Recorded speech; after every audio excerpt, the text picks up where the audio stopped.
Hi friends, welcome to AFH kitchen. ఈరోజు మనం తయారు చేసుకోబోయే రెసిపీ అలసందల తాలింపు అండి. సైడ్ డిష్ మనం అన్నంలో పప్పు రసం అన్ని ఉన్న తర్వాత సైడ్ డిష్ కూరలు రైస్లోకి తీసుకుంటాం కదండి, ఆ డిష్ అండి.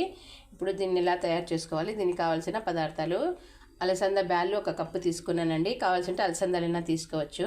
టమోటా, ఉల్లిపాయ ముక్కలు, కొత్తిమీర, కరివేపాకు, జీలకర్ర, ఆవాలు, ఉప్పు, పచ్చిమిర్చి, కొద్దిగా గరం మసాలా, కొబ్బరి పొడి అండి. స్టవ్ వెలిగించి కుక్కర్లో ఆయిల్ వేసుకున్నానండి.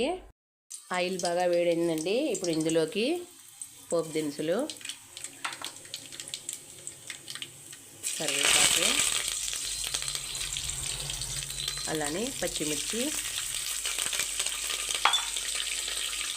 ఉప్పు కూడా వేస్తున్నానండి. ఇవి వేగాయండి. ఇప్పుడు ఇందులోకి మనము ఉల్లిపాయ ముక్కలు అన్నీ కొద్ది క్వాంటిటీలోనే వేసుకోవాలండి. టమోటా వేసి దీన్ని ఒకసారి బాగా మిక్స్ చేసుకోవాలండి. ఇందులోకి కొద్దిగా గరం మసాలా అండి, ఇది కూడా వేసి మిక్స్ చేసుకుందామండి. ఇది పచ్చివాసన పోయేంత వరకు దీన్ని వేయించుకుందాం. పచ్చివాసన పోయిందండి. ఇప్పుడు ముందుగా నానబెట్టుకున్న అలసందల్ని వేసుకుందాం. వేసి దీన్ని బాగా మిక్స్ చేసుకుందామండి.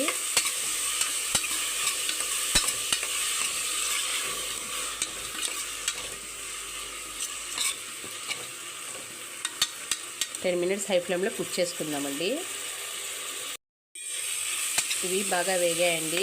ఇప్పుడు వీటిని లో ఫ్లేమ్లో ఒక 10 to 15 minutes కుక్ చేసుకుందామండి.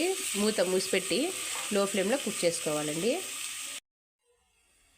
చూడండి, స్టవ్ అయితే లో ఫ్లేమ్లో ఇలా విజిల్ పెట్టి మనం లో ఫ్లేమ్లో ఒక 10 to 15 minutes కుక్ చేసుకుందామండి.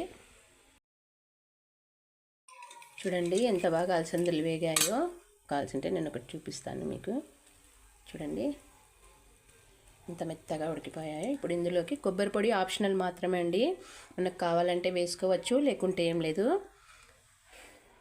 నేను కొద్దిగా కొత్తిమీర వేసుకుంటున్నానండి.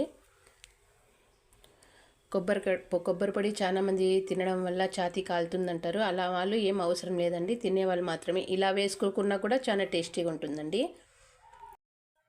చూడండి ఫ్రెండ్స్, ఎంతో టేస్టీ అండ్ హెల్తీ అయినటువంటి కర్రీ అండి. తినండి, ఆరోగ్యంగా ఉండండి. నా ఛానల్ని లైక్ చేయండి, సబ్స్క్రైబ్ చేయండి, కుదిరితే కామెంట్ కూడా పెట్టండి.